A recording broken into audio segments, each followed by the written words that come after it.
Assalamu alaikum. Welcome to Ramadan Radio and welcome to Leading Ladies. This is the first program in our series this year. And for those of you who have not tuned in before, I am Mahmouda and I'm your host for the next hour. So I'm delighted to have with me in the studio, I've got 4 guests, and today's program is all about law.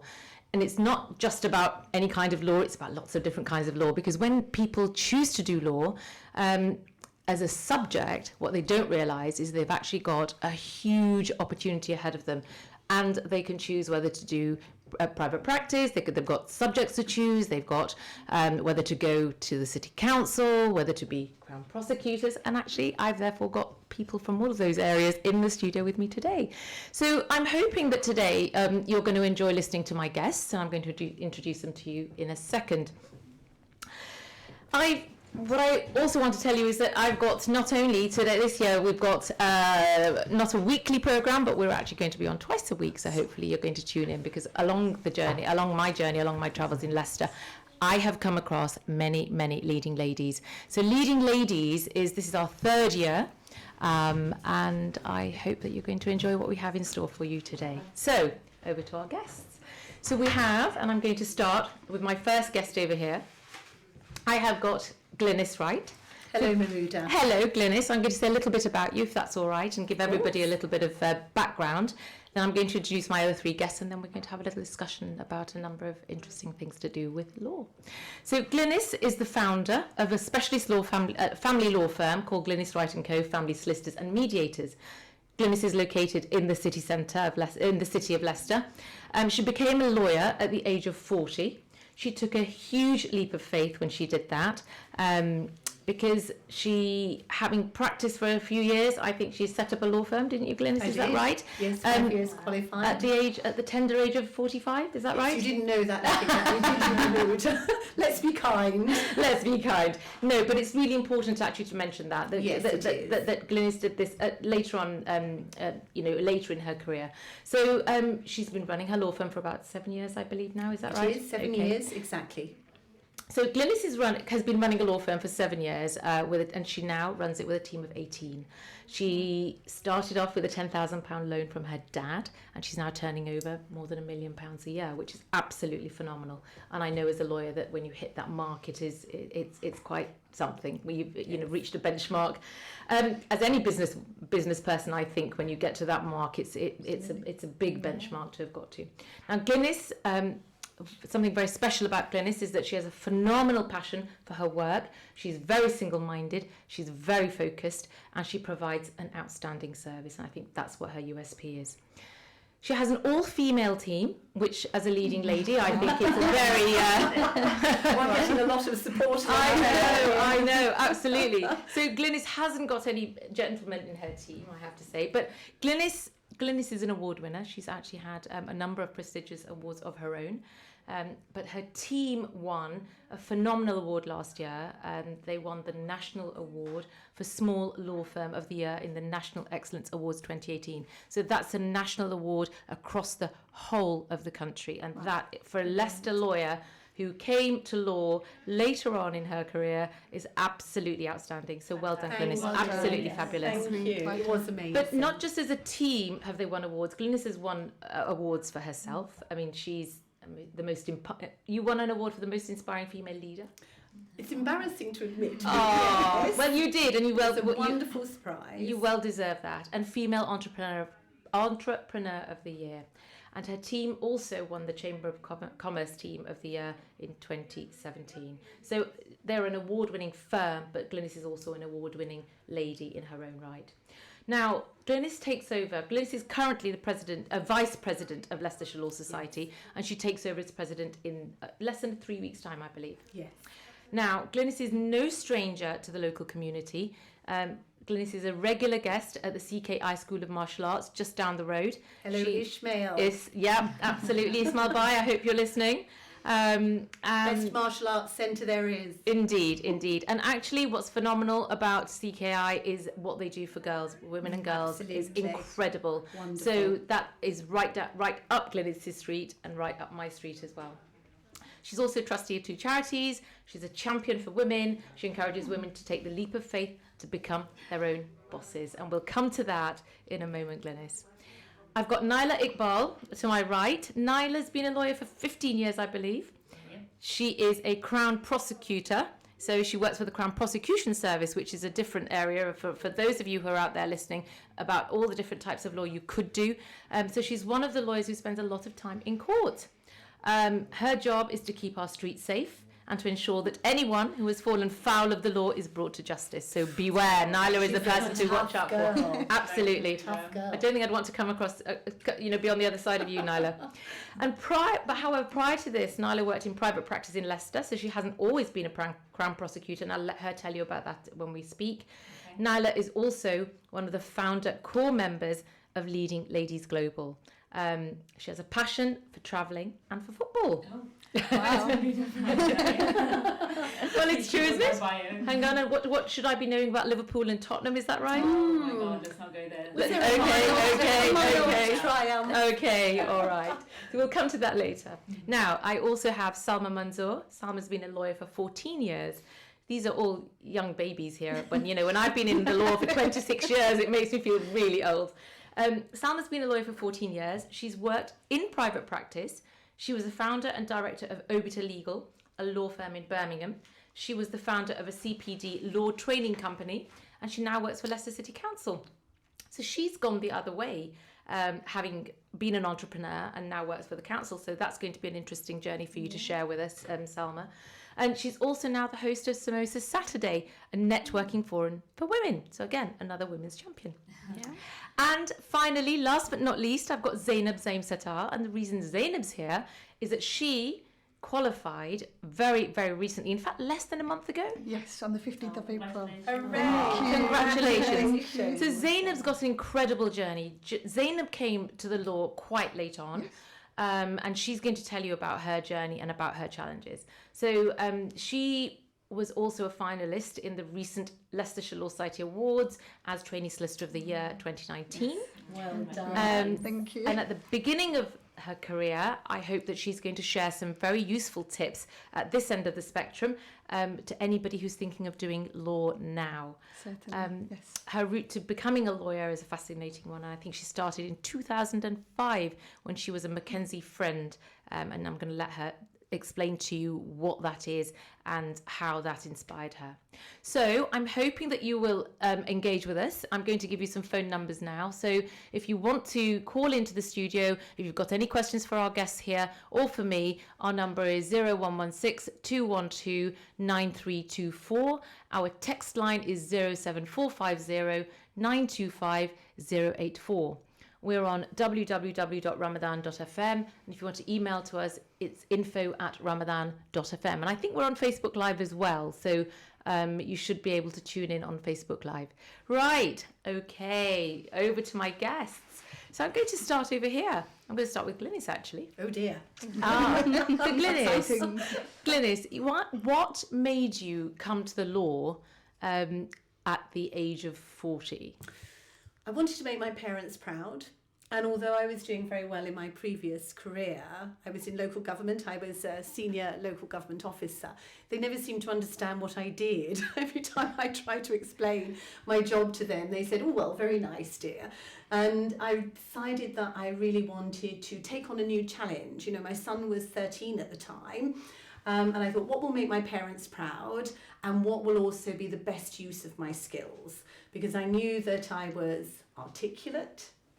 I knew that I was going to be able to produce complicated written documents. I'd done that before, and I wanted to become a student again. It was very important to me to be a student again. I love intellectual study, and so it seemed a great opportunity to bring all of that together. Well, I think it's incredible to actually go back to studying at that age, and to go back having a job, having to give up a job to then go back to study is actually quite a commitment. Oh, it was, and it was scary because we all have mortgages to pay. So as with everybody else, I had to borrow money in order to pay for my professional studies. But you have to have faith in yourself, don't you, Mahmouda? I think you know that as well. And I believed I could do it. So I borrowed the money and I enrolled. And obviously my son and my lovely partner was behind me all the way, and I started. And I remember going into a complete panic in my first week, thinking, what have I done? And I had to write my first essay. And what for the first in about 22 years. So you had to focus in a different way in that when you go back to studying. I mean, I can't imagine going back to university now. I don't think I could sit and concentrate for that long, and because you know our jobs are so diverse and we've got so much going on. But to study, you've got to be completely focused and be single-minded, and that's obviously stood you in good stead. Oh, absolutely. And I would say for anyone who are thinking about undertaking some kind of higher education, it's a fantastic discipline. You know, the discipline that you have to show in pursuing your studies, and let's face it, aiming for the best. There is no point in going in unless you're going to aim for the best for your future. And that discipline, that self-control, stands you in very good stead then when you go into your career, because you have to pursue that with the same kind of commitment and passion. So you play to win, Glynis? Play to succeed rather than win. I'm happy to win with others. Oh, well, that's a lovely way of putting it. Really lovely way of putting it. So if I come to somebody who's only recently been studying and coming through that, or taking those steps and that journey, Zainab, can you tell us a little bit about you and your journey and what brought you to the law? Sure. I'm quite similar to Glynis in the sense that I studied quite late as well, and it was very daunting and very scary. By the time I went to university, I had no undergraduate's degree. I had 2 average grade A levels. I did really bad in college as well. I'm one of those students who's always been average. I've never been highly successful in my studies. I'm not academic at all. So when I was in college at the age of 18 and 19, college actually put me off with my grades. So I did what Glynis did. I was working, I had my own business. But then in 2005, my neighbour approached me. He had a tenancy dispute. I was the only one with a computer at the time in our local vicinity, so I did a bit of research. And then I decided, okay, there's something called a Mackenzie friend, which basically allows a lay person to represent somebody else in certain courtrooms. So I undertook their tenancy in the small claims court, and I actually won the case with absolutely no legal knowledge except for what I had researched. It was very daunting, and even the judge had realised that I was somebody completely new to this area, no knowledge. I was up against a qualified solicitor, so it was very daunting. And from there, what I did was kept myself up to date with the law, kept reading, researching, immigration cases. I then did friends and family cases, and that's how I got into it. I actually studied graduate diploma in law in 2010. So by then I was in my very late 20s. I was 29, I think, when I started. So that's not too late. I mean, no, but you're still showing that you can come to it later Plus on. I had 4 children by that time. Wow. So my youngest was 15 months old, and I've got twin boys, and I think they were about 7 or 8. So to juggle the life, you know, there was no social life at all whatsoever. It was literally part-time working, part-time volunteering, making sure you do full-time studying, then coming home and sorting all of that out. So it was quite sometimes disheartening as well. So Zainab, juggling family and I mean, Glynis, you've got a family. I've only got you've got one. I can't. And our other guests have got. You've got one. But Zainab and I've got one. So you are phenomenal in this room to have 4 children. And she doesn't look like she You really don't. I have had a lot of help, without a shadow of a doubt. My children's grandmother did help quite a bit, so there is thanks to that. But you have to persevere. There was a lot of crying in the night. There were a lot of tears shed. You or your children? I think there was a little bit of element. They actually helped me because I did not have an undergraduate's degree. All these uni students that I was up against when I was doing my graduate diploma, they all had their revision tips. And there's little old me, average student, going into studying. I could not do it. Now, can I stop you there? You've used the word average twice, I think, already. And I think that without a shadow of a doubt, we can't describe you as average. To have had 4 children, to study and to do what you've done, there's absolutely no way. And I would urge you, Zainab, never to use that word ever again. It's really nice to hear that, and I really do appreciate that. But it's just a case of that's how I've always seen me. And being amongst leading ladies, it's quite important because you learn from others. I completely believe I learn from others. Well, I think you are a leading lady in your own right. To have done what you've done with 4 children and to have succeeded and to have qualified is just inspiring. Really is. Yeah. Thank Well you. done. Listen, Well done. if I had 4 children, I don't think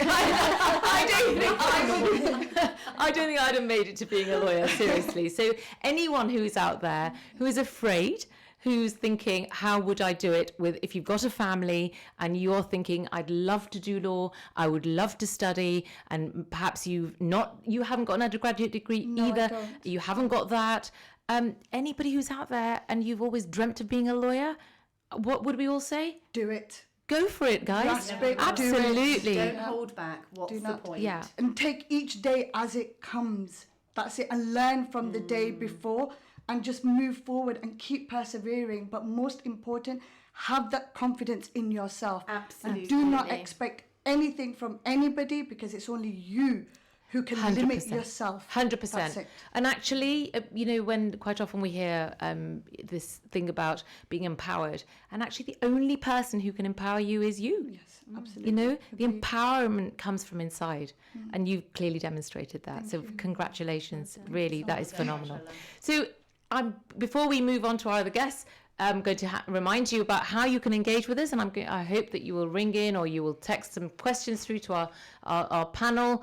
And I think we've got a panel there. We've got a question there already. But I'm going to, before I come to that question, I'm going to remind our other listeners out there. So we're on 0116 212 9324, and this is Radio Ramadan Special, brought to you by EAVA FM. Our text line is 07450 925 084. We're on www.ramadan.fm and email on info@ramadan.fm. Zainab, before I bring that question to you, which is, Zainab, what's the first course you did? Hold on to that question. I'm going to bring in our other guests and then we'll come back to that. Is that okay? Yeah, that's fine. So, Salma, you are at the City Council. That's correct. So your journey is very different from everybody else's because you've always been a lawyer, is that right? Yeah, for 14 years. Have you? Yeah. So you didn't come to the law late in or do anything other than law before? You literally went and studied law? Yeah, conventional route, straight into law, training. Actually, I trained with Nyla. And yeah, just the conventional route through private practice. So tell us what that route was. So A-levels. Actually, I was supposed to do pharmacy and I didn't make one of my grades. So it just goes to show Are you things trying don't to work suggest out. that you know?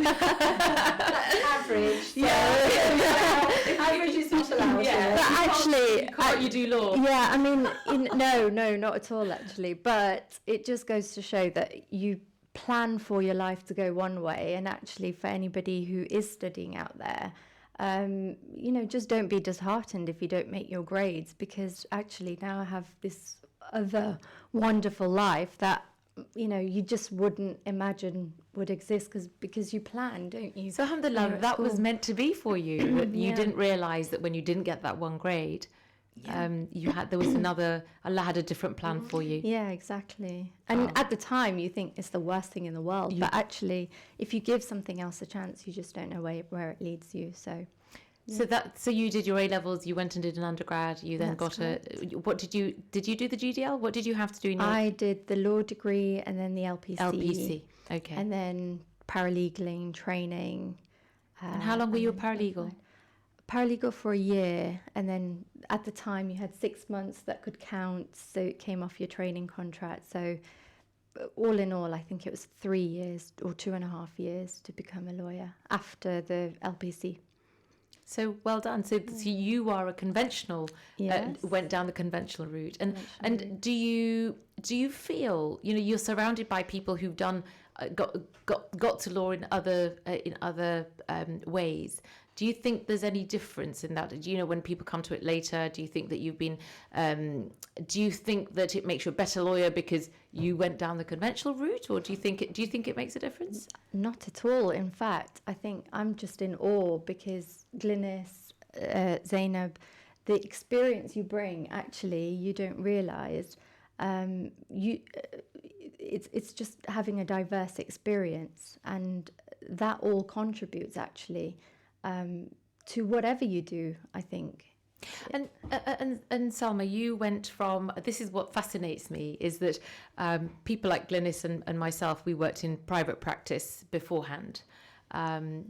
And before we set up our law firms, but you went the other way. You actually had a law firm at a very young age, didn't you? Yeah, I was, I think, 30 when I was setting it up. But actually so before that worked in private practice, I worked at the county council. So I did have experience, and I thought, well, time for something Now's else. the time. Yeah. So you're clearly a girl who likes challenges. Well, an opportunity arose, and I thought, actually, well, I work in the council, so I'm not going to get this opportunity again, so why not give it a shot?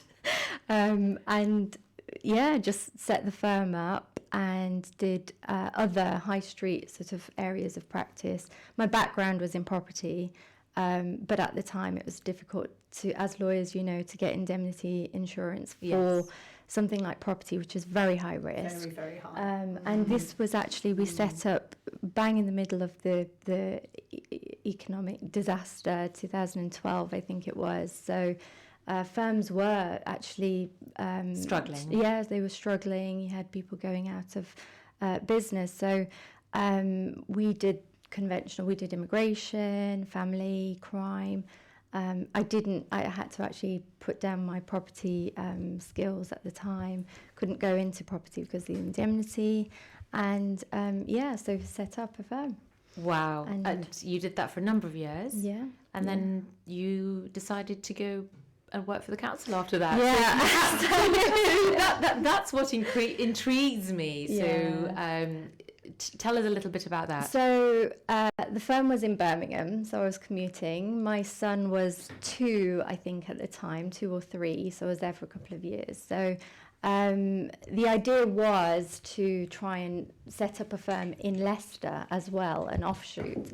And obviously being in that economic climate when things were difficult, as I explained, it's difficult to get indemnity for property because it's high risk. So an opportunity arose to come back into private practice in Leicester, obviously closer to home, closer to my son, and I took the opportunity. Well done. Yeah. Well done. And And what? actually, And even the that's thing- brave, isn't it? Because Yeah. giving up something that you've done with passion and to make a decision to change at that stage, even that's risky and takes courage to do. Absolutely. And that's the thing, is that there are options there available, and it's in you. If you can be flexible and grab those opportunities, that's what's going to help you. Okay, well, Yeah. thank you for that. And I'm going to bring Nyla in at this point, because Nyla, you are somebody who goes into court on a daily basis. There are different types of law we've talked about. So I know that, Glynis, we've mentioned that she's a family lawyer. We've talked about property. We haven't talked about exactly what Zainab does at the minute. But what I want to sort of, people have this vision, don't they, of lawyers. And I know certainly that when I have people coming into my law firm, I've had the odd youngster come in and said, well, I thought it would be like Suits and that you'd be in court every day, and that it's all this glamorous thing. Not American. And well, that's the first thing. But law, there is a bit of a misconception out there for anybody who sees law portrayed on the television. This whole thing about jumping up and down, wearing a wig. And I mean, the jumping up and down and the wearing the wigs. Of course, barristers wear the wigs and they do that. And whoops, we've got a bit of a microphone issue here, a bit of a technical issue here. Are we okay? Is that all right? Can we still? Well, Yeah. I'll just hold it. Okay, that's fine. Easier. I'm not. Okay, I think we might get our producer to step in for us in a second. So, what I want to, I suppose, the point I'm making is that there are different kinds of law, and there are different types of law to suit different types of lawyers. And for some, they like the whole drama, they like the whole performance aspect of it, and that's a really positive thing if that's what you like. Then probably doing what you do is the thing to do, and to be in court all day. And I think, Glynis, you're in court quite a lot as well, Yes, I as a am. family lawyer. Yes. But Salma, you're a commercial property lawyer, so I suspect you're not in court very often. No. You're- We generally in the office, or actually sometimes you get to do site visits, which is good fun. But yeah, generally in the office. Yeah, and so, and somebody who wants to do wills and probate is somebody who wouldn't necessarily be, in court all the time. So there are different types of law that can be done, and you can pick and choose what you want to do, really. So, Absolutely. Nyla, you are in court an awful lot. I know that. I know that's the case. So, can you tell us a little bit about what you Probably do? about 3 days a week now, rather than 5 days a week, which it used to be. So I'm a senior Crown prosecutor. I work for the Crown Prosecution Service for the West Midlands area, rather than the East Midlands area where I live and where I've been born and brought up. So you have quite a bit of travelling to I do. do have quite a bit of travelling. I work in Leamington Spa and Coventry. My office is actually in Birmingham, but I don't go there very often. They better not be listening to this. So I do. She's in trouble tomorrow. Tell us about being in court. You are Okay, in so- court on a regular basis. So the Crown Prosecution Service, it's a government body. We work, we prosecute, police investigate a crime. We then make sure that the right person is charged with the right offence and is then brought to justice. So my job not only is being in court, my job starts with the police. So I do 2 days a week where I have to advise the police on charge. So when they're investigating a crime, it's not every single crime, so it wouldn't be your petty shop theft that they would have to come to a CPS lawyer for. It is So CPS is the CPS acronym for Crown Prosecution Prosecution Service. Yeah. Yeah, so the police investigate a crime. So, for example, if you have an assault, a domestic assault, for example, they gather the evidence, the initial stages, but before they can charge a person with an offence of an assault in a DV context, they would have to... DV being? Domestic violence. It's now domestic abuse. Okay. So that's for the benefit of our listeners. Yes, of course. Yes. So that's just one example where the police cannot charge anybody in a police station with any offence that falls under the domestic abuse umbrella, unless they have they have a charge that's been authorised by the Crown Prosecution Service. Right. So, for example, today I was doing pre-charge advice, which is advice that we give to the police before they can charge somebody. Right. So we have to make sure that everything is in place before a person is charged. We can't charge somebody and then say, oh, we'll gather the evidence afterwards. And, It's the other way around. It's the other way around. Yes. So in cases such as domestic abuse, there's other serious public order offences, all sorts of, any sexual offences, anything more serious. Everything needs authorisation from the Crown Prosecution Service before the police can charge. So you work very, very closely with the police on a virtually daily basis. On a daily basis, so yes. Really, it's like the police they're the people who instruct you. In a sense. Anyway, yes, because we tell them what to do, so we give them a shopping list. So can you go away and get all of this evidence? Is there any CCTV? Is there any 999 calls? Right. And all of that evidence has to then be presented back to us. We then go through the evidence and then decide whether or not there is sufficient evidence to charge somebody. Right. They can't just charge somebody because there's been a phone call and so says, I've been assaulted. That's not enough. There has to be more than that. And we have to gather the evidence and make sure it's all in place before a person is then charged with a crime, which will then lead them into court. Because if you weren't as thorough and diligent as you were, you would, we'd have an uproar, wouldn't we? And in a sense, you can't be charging people for offences if you haven't got enough evidence to do that. Everybody is innocent until we can prove them guilty. Right. And there has that's to be your sufficient job. evidence to provide a realistic prospect of conviction. And it also has to be in the public interest to prosecute somebody. So if the evidence isn't there, whether or not I think they did it or not is irrelevant. Right. There has to be the evidence there before we can charge somebody with a crime of that nature. So shop theft, something Yes. like that, the police can charge off their own volition. They don't need our authorisation to do something that's admitted. Yes. Possession of a drug, a Class B drug or a Class C drug. They don't need our permission to do that. But anything that's more serious, anything that's been denied, they need to then have authority from me and my colleagues before they can charge the person at the police station. So tell me about being in court. I want our listeners to Okay. hear a little bit about a day in court as a Crown Prosecution lawyer. In a nutshell, what do you actually do in court? I think that's one thing I love about my job. No 2 days are the same. Every single day is completely different. You don't know what you're going to get. So whether it's a murder or whether it's a theft or well, whether it's... everything starts at the magistrate's court. Okay. So I do get the murders in, but then go off to the Crown Court. So so I don't get to deal with them because I don't deal with the Crown Court side of things. But everything starts in the Magistrates Court. So I've had numerous murders over the years, rape, anything serious, everything starts. So on an average day, I could have between 15 to 20 cases.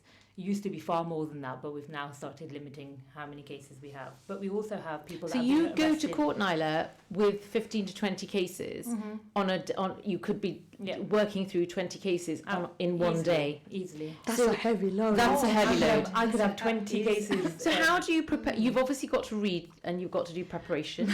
So I don't think I should be talking about this on radio. We don't have much time to prepare. We used to have a day before court where we. but have you a do whole day. prepare as I prepare, sometimes in my own time, sometimes when I get there. But I never go into court unprepared. absolutely But I am more experienced now where I can Yes. do things.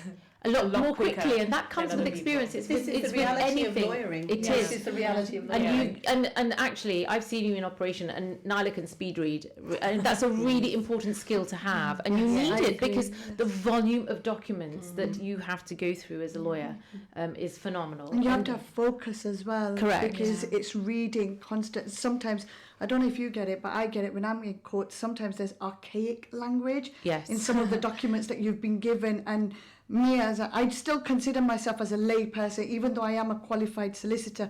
I'm still fairly new to it, so I do find myself that I'm still a lay client. So when I get a law document, books are not written in the easiest language. no, Yeah. they're not. And actually, so sorry to digress, but that can be sometimes the thing that puts people off doing law. I mean, it shouldn't, because there are so many books out there now. You don't have to Yes. go to, the conventional, the Archbold and the Blackstone books, which are written in. That's so correct. things are more accessible Yes. now Yeah, in terms of you language. have much easier That's books. it. I mean, now. I've and you have come Google. across, I've come across judges and barristers who love the white book. Yes. And I unfortunately couldn't afford the white book, neither could my law firm. So I made a couple of inquiries and I found there's something called the Green Book, which is published by LexisNexis. And But actually, you can get the white book completely online. All the CPR rules are online. Yes, of course, but it's nice to have that book Yes, it there. is, And it I is. recently did an exam. I want to qualify as a solicitor advocate. And the first exam I sat, unfortunately, I did fail. I have absolutely no shame putting that out there. I failed, and I felt that not having that book there in front of me probably did hinder some of my answers. So I went and did a bit more research on the Green Book, spoke to LexisNexis, and they came to a deal with me. And the Green Book is very similar to the White Book, and it's absolutely amazing. And the language in it is not archaic at all. Which So is that brilliant. just goes to That show should as a put people off. I lawyer, don't you think need that should put you off. No, it It's shouldn't. law, don't If be you put think off that's by- archaic, try reading title documents dating back Oh, to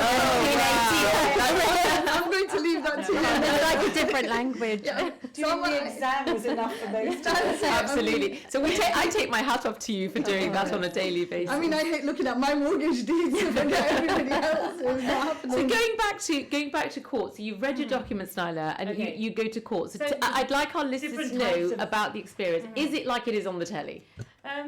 We do have fun. It's not all serious. There are the fun elements. Yes. You never know whether or not a case is going to be straightforward. Don't know the clientele that's going to appear in the dock any minute. So we do have some savoury characters, or unsavoury, I should say. But it is one of those days where I could be doing a trial court. So I will have trials in that court where I will have to go and see my witnesses and then conduct a trial. There are days where, So you will conduct a trial as a Crown Yes, prosecutor? there'll be from- 5 or 6 trials in one court. So I'll have 5 or 6 trials. I'll have witnesses for each trial, all stuck in different rooms. So I'm running from one room to the other, trying to make sure everybody's okay. They have their statements. There's no batting order sometimes. It can be very, very. So you've got to be very stressful. flexible. You have to be very Yeah. flexible. And then there are other courts. So, for example, yesterday I was in a court where I did a prisoner court. So I have everybody who's been arrested in the Coventry, Warwickshire area overnight, because if you've been arrested the day before, you have to appear before a court within 24 hours. So those cases, I don't get any Preparation prep. time. I have the file there and then, and the person's appearing in the dock, and I've got to read this file within 3 minutes of them getting from the cells Wow. into the dock. So your speed reading skills I really mean, I could have ask to for come into time, their but that own. just makes me stay into court longer. So obviously, I just want to get out. I want to get out. I want to go home. So I mean, Glynis, you spend quite a bit of time in court as well, Yes, I do. as a family lawyer. So Yes, I do. can you share, from a family lawyer's perspective, what you do when you're in court, And Yes, and is certainly. it, and is it as dramatic as we see on the telly? No, it isn't, because I just want to check the microphone's working. Is this Am I microphone coming working? through? Yes, You because are. it collapsed on me. Good. So no, when you go into court as a private family lawyer, it's very different, because obviously the proceedings are in private. So where in criminal cases you have got members of the public public are allowed to go in and observe what they're seeing. All of our cases, because they're dealing with people's children or they're dealing with people's finances, are in private. Also, you have to be very, very aware that the cases that you're dealing with carry a family dynamic. So, for example, if we're dealing with disputes over children, which are very, very sad and very painful cases for our clients, it may be that they're disputing where the child will live with which parent after a separation.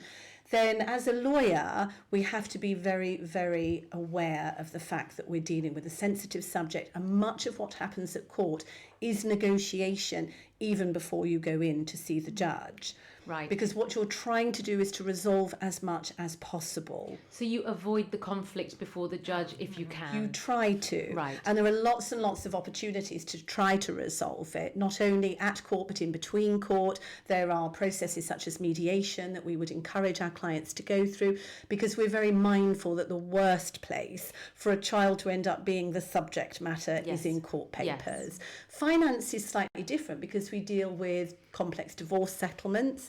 So when you go into court, it's still a sensitive subject, because you're dealing with people's private financial affairs. But obviously you don't have quite the same dynamic as you do with children. It's still a little bit cut and thrust. You still have Yes. your advocacy. Yes. And I also enjoy that. I enjoy that a lot.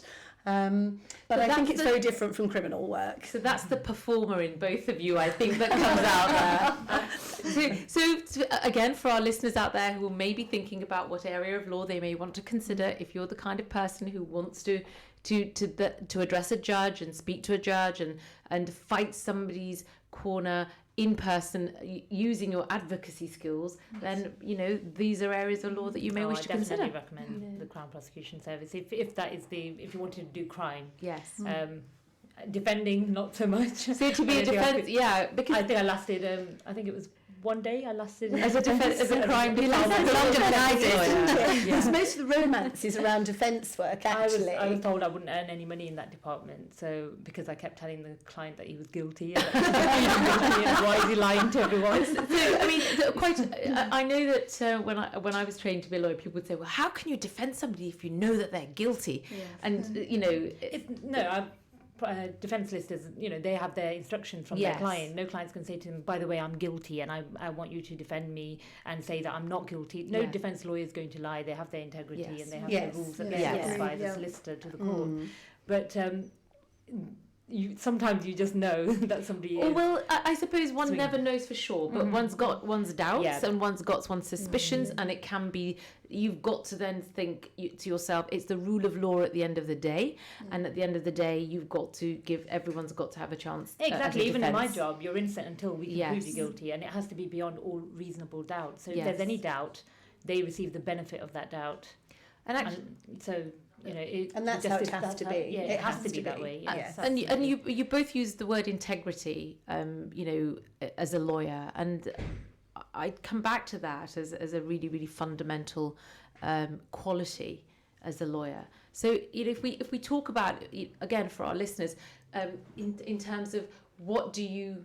If you are advising somebody out there, we've said a little bit, I know that we're limited to an hour and I don't know where our time's gone. I think we've got about 11 minutes left. I don't know where that discussion went. But if we talk about the skills that our listeners might need as a lawyer, before we do that, I think we ought to reply to our question. So can I come back to Zainab on that, please? Is that okay? Yep, that's fine.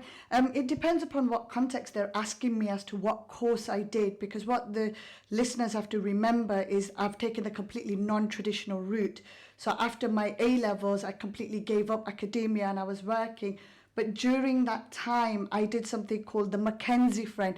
There's no course for that. All you have to do is, if you're helping somebody, you turn up to court and you do your advocacy. There's no such course for it unless you want to go on advocacy courses.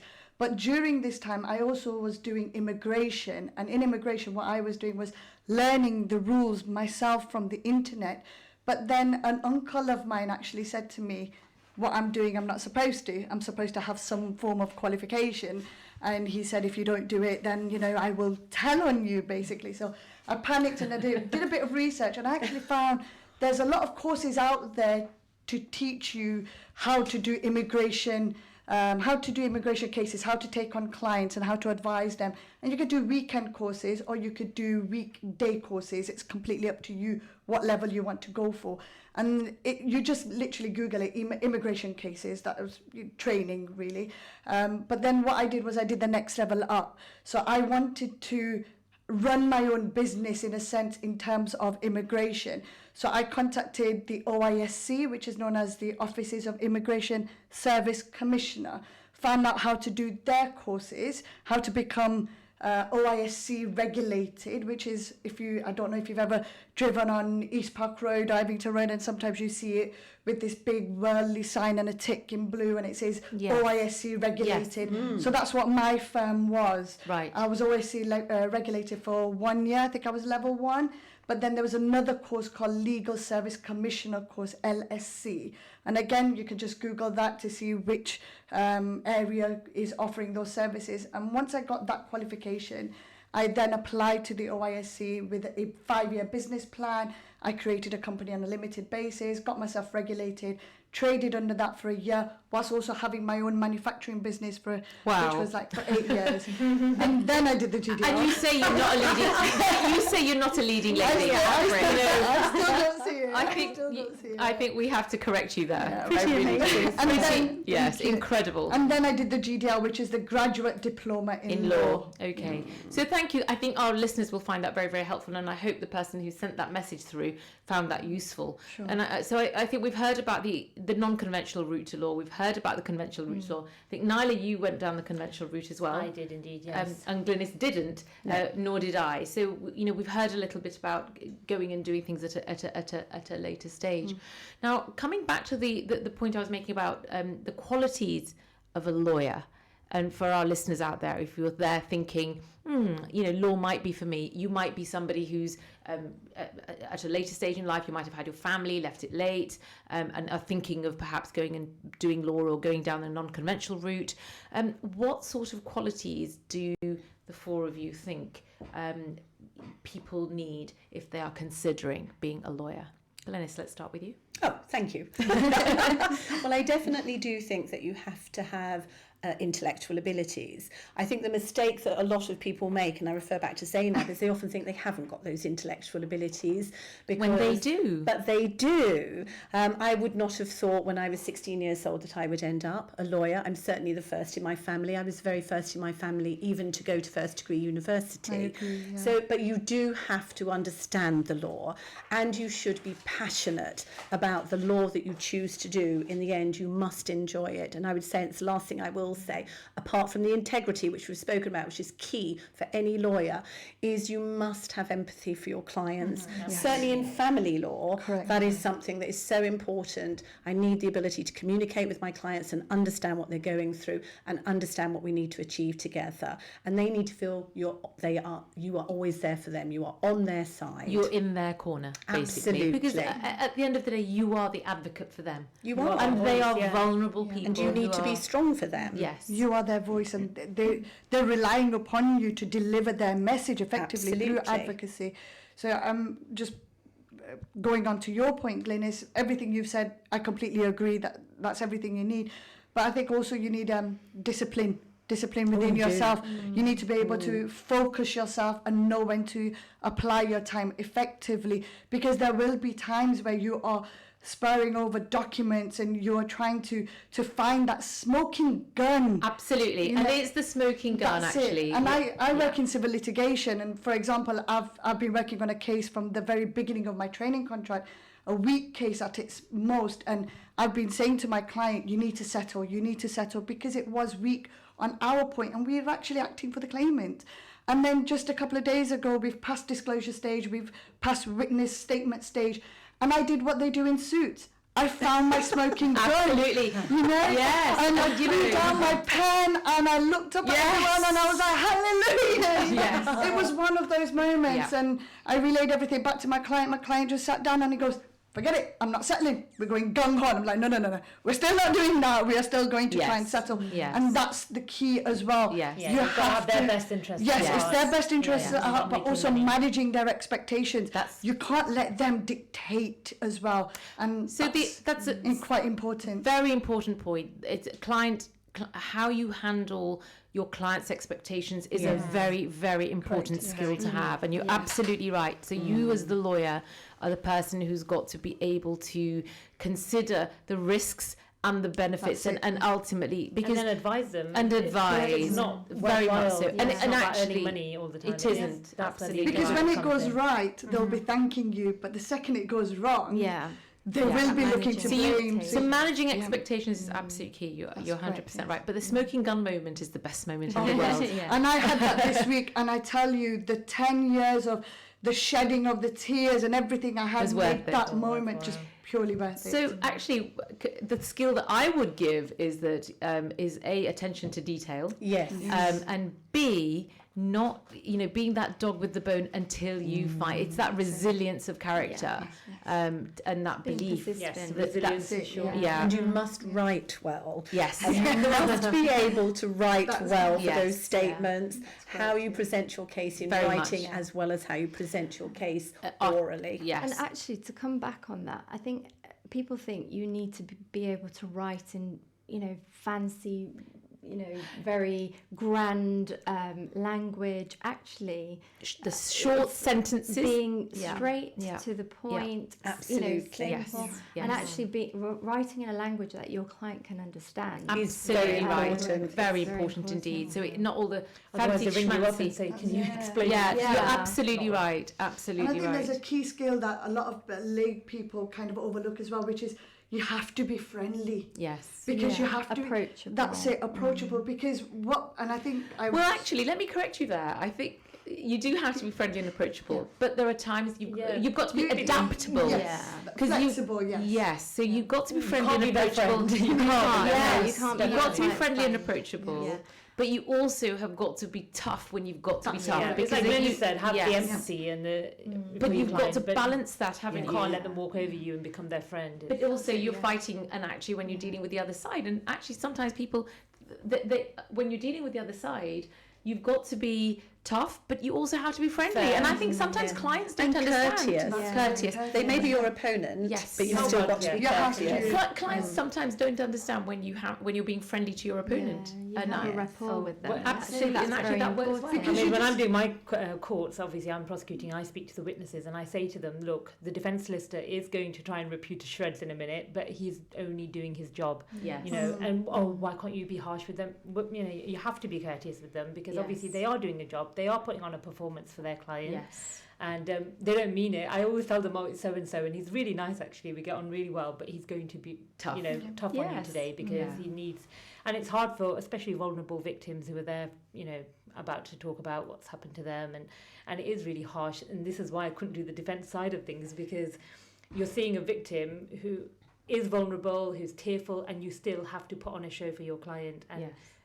Tear their So- case apart. So I think what's coming out today, I hope all of our listeners are getting a behind the scenes, a very candid behind the scenes of what it's like to be a lawyer, and you're seeing it from 4 different lawyers in the room here, in terms of how things have got to be managed, and these are skills.